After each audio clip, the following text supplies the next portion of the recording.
Hoje a gente vai ler um livrinho de sonetos, né? Livro dos sonetos.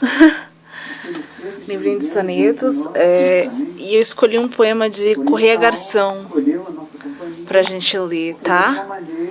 Ele chama Quem de Meus Versos a Lição Procura.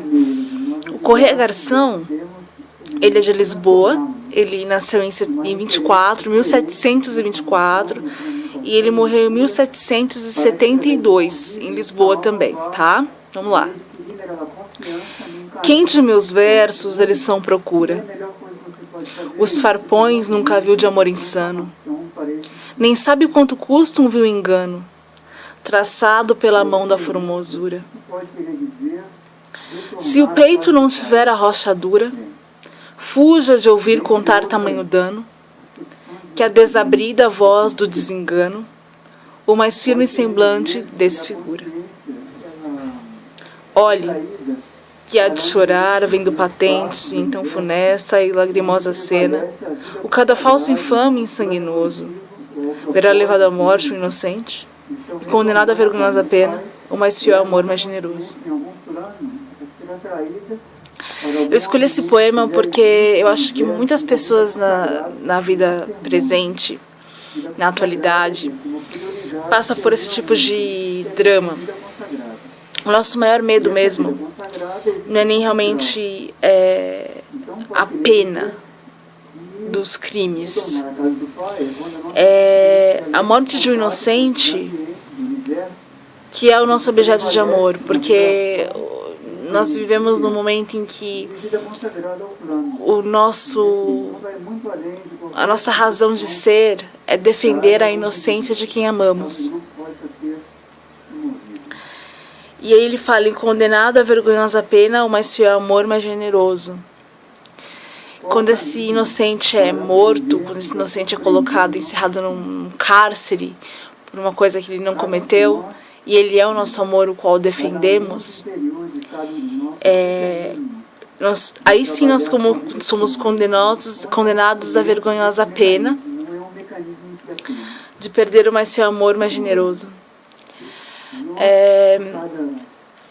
Normalmente, quando isso acontece, esse amor que nós defendemos tem algum envolvimento com o objeto de culpa. Por isso que nós o defendemos. E é isso que fortalece o nosso amor. E quando perdemos o jogo, ficamos muito envergonhados, a vergonhosa pena. É por isso que o inimigo sabe disso, né? Quem o envolve nesse tipo de ladra sabe disso. Sabe que nós perdemos quando perdemos o inocente, e que o inocente perde também. E é por isso que o envolve. E o inocente, já estando em uma sistemática rede de culpabilidade, sai de um redemoinho para entrar em outro, sai de um redemoinho para entrar em outro. E nós tentando acalmar os ventos, sem deixar que a chuva pare, nos prejudicamos às vezes. Essa parte aqui. Olhe, que há de chorar vendo patente, então funesta e lagrimosa cena, o cadafalso infame e sanguinoso.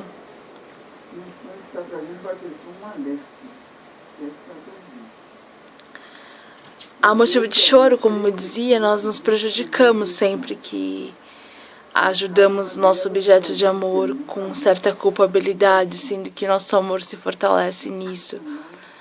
É uma lagrimosa cena, é uma funesta cena. O cadafalso infame e sanguinoso. Se o peito não tiver a rocha dura, fuja de ouvir contar tamanho dano, que a desabrida voz do desengano o mais firme semblante desfigura.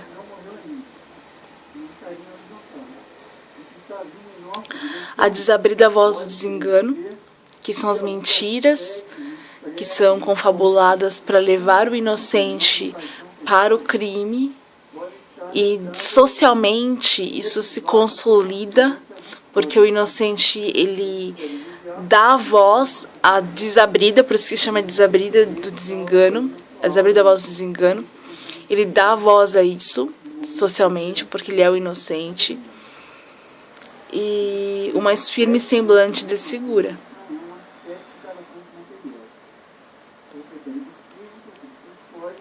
Aí ele fala isso diante de que se não tiver de rochadura, se o peito não tiver de rochadura, se você não tiver uma firmeza de eixo,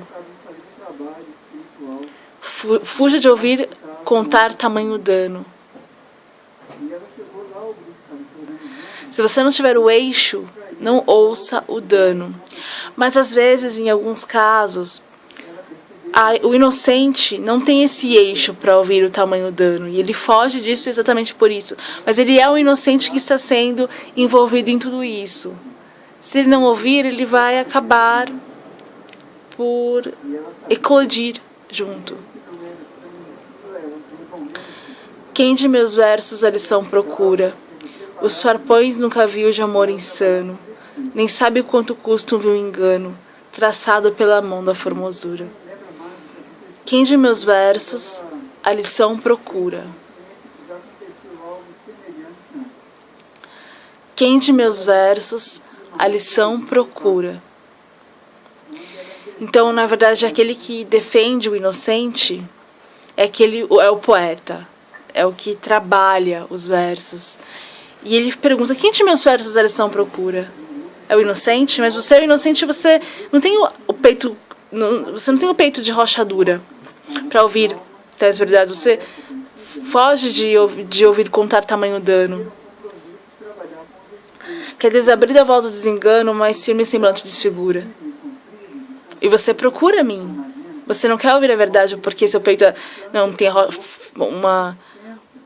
não tem rochadura, não tem firmeza no eixo. Os farpões nunca viu de amor insano, porque é um tipo de amor insano mesmo. Nem sabe o quanto custa um vil engano, traçado pela mão da formosura. Porque é um amor formoso, mas de repente pode ser um vil engano, porque o amor não é um vil engano. O vil engano é o que as pessoas fazem desse amor formoso, fazendo com que o inocente acredite que o mal é bom e pague o bem com o mal. Quem de meus versos a lição procura? Os farpões nunca viu de amor insano, nem sabe o quanto custa o vil engano, traçado pela mão da formosura. Se o peito não tiver da rocha dura, fuja de ouvir ou contar tamanho dano, que a desabrida voz do desengano, o mais firme semblante desfigura. Olhe, que há de chorar vendo patente, então funesta e lagrimosa cena, o cada falso infame e sanguinoso, verá levado à morte a um inocente, e condenado à vergonha à pena, o mais fiel amor, mais generoso.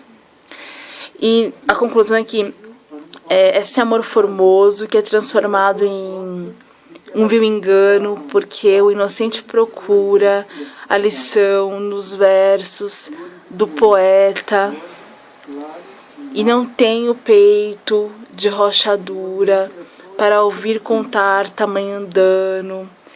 A desabrida voz do desengano desfigura o semblante de ambos. Há de chorar vendo patente, funesta e lagrimosa cena, o cada falso, infame e sanguinoso, toda essa luta que vai acontecendo enquanto o poeta defende o inocente, que são amantes e amados. Verá levado à morte o inocente.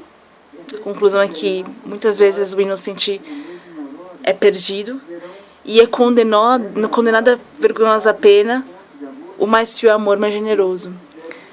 Esse poeta perde o seu amado para consertar as mazelas sociais, porque isso é uma lavanderia de mazelas sociais que acontece às custas de um amor sincero.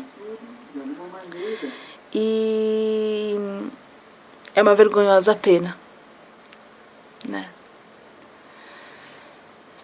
E é isso que acontece em uma lavanderia social. Isso, ó, desde 1700... Ó, esse poema é de 1724. 1772, então é do século XVIII. A gente tá no século XXI. E isso já acontecia há 300 anos atrás. E a Bíblia é uma história... Esse livro é um livro de sonetos, é um livro laico. Mas a Bíblia é uma história que conta as repetidas dramas do mundo, né? Todas as histórias que podem acontecer, todos os épicos que podem se repetir, é contado na Bíblia, mas é contado também na Bíblia a forma que Deus, o bem, resolveu essas coisas. Eu preciso crer que se você está num momento difícil, seja ele qual for, Deus tem uma solução para você através da Bíblia. E se você acha que isso não é verdade, leia também o Bhagavad Gita, porque o Bhagavad Gita é uma confirmação bíblica. Apesar de ter vindo antes de muitos livros bíblicos, ele também mostra que a revolução das máquinas é uma realidade, já acontecia desde aquela época, se você ler com atenção, e que Deus, porque quando Arjun decide soprar os búzios da guerra, que deveriam ser lançados em seu arco para atingir o inimigo, mas ele resolve beber e Krishna fala, tem certeza? Tá bom, faremos juntos. E se transformam em deuses que de repente não são tão humanos o quanto pessoas de carne e osso, e Krishna, através de suas palavras e de sua ciência e de sua Bhakti Yoga, ensina Arjun que a humanidade e a carne se agrega a uma estrutura óssea, ainda que metálica, porque tudo é estrutura, e a aparência é só uma forma de expressar a alma, e a alma é o proceder. Ao pensar tudo isso, é necessário ponderar e dar um tempo à alma também. E o retiro, muitas vezes, não precisa ser feito em um local de distância. É possível fazer o retiro em seu próprio lar por uns tempos. Portanto, você que ficou desempregado, você que perdeu a batalha, porque o inimigo que estava tentando te derrubar na sua firma apontou o dedo no seu nariz, abaixou sua cabeça e você saiu, ou até que tenha saído de cabeça erguida, mas saiu. Lembre-se que, talvez, 2, 3, 4, 5 meses, não mais que 5 meses, vamos rezar para não mais que 5 meses, que você está desempregado, é a sua oportunidade de fazer o seu retiro de purificação, de pegar sua Bíblia, seu Bhagavad Gita, seu livro de poemas, de escrever, de ler, de se exercitar, de fazer a sua meditação, de fazer o seu alongamento, de ir à missa, de se alimentar com alimentos puros, porque comer self-service todo dia também não é bom. Comer alimentos puros. Acredite que a lei de Getúlio Vargas para as pessoas que são registradas em carteira e têm direito a seguro-desemprego é para isso mesmo. que Getúlio sabia que essas firmas são um bando de lavanderias. E é às custas do nosso suor sagrado.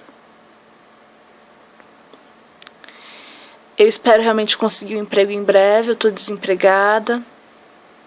Ou algumas traduções para eu fazer, porque eu sou tradutora também, eu tô fazendo curso de tradução e intérprete. Eu comecei esses vídeos dizendo que eu tava matriculada no curso de comércio exterior, porque eu escrevo textos de comércio exterior e realmente estava matriculada nesse curso, mas é um curso muito difícil. Aí eu fiz um outro vídeo falando da minha atenção em relação a isso, que eu não sabia se eu continuava no curso de comércio exterior e tal, e troquei para tradução e intérprete. Uma pessoa falou, faz serviço social. Mas eu já tenho uma atuação de serviço social, por isso mesmo. Aí ficou tudo uma questão no ar, eu falei, não, porque se eu começar a fazer o curso, isso é uma coisa que vai acontecer, eu vou aprender coisas. E o que eu vou aprender vai interferir da forma como eu atuo socialmente. E eu vou virar uma estagiária, e não vou conseguir continuar as coisas que eu faço.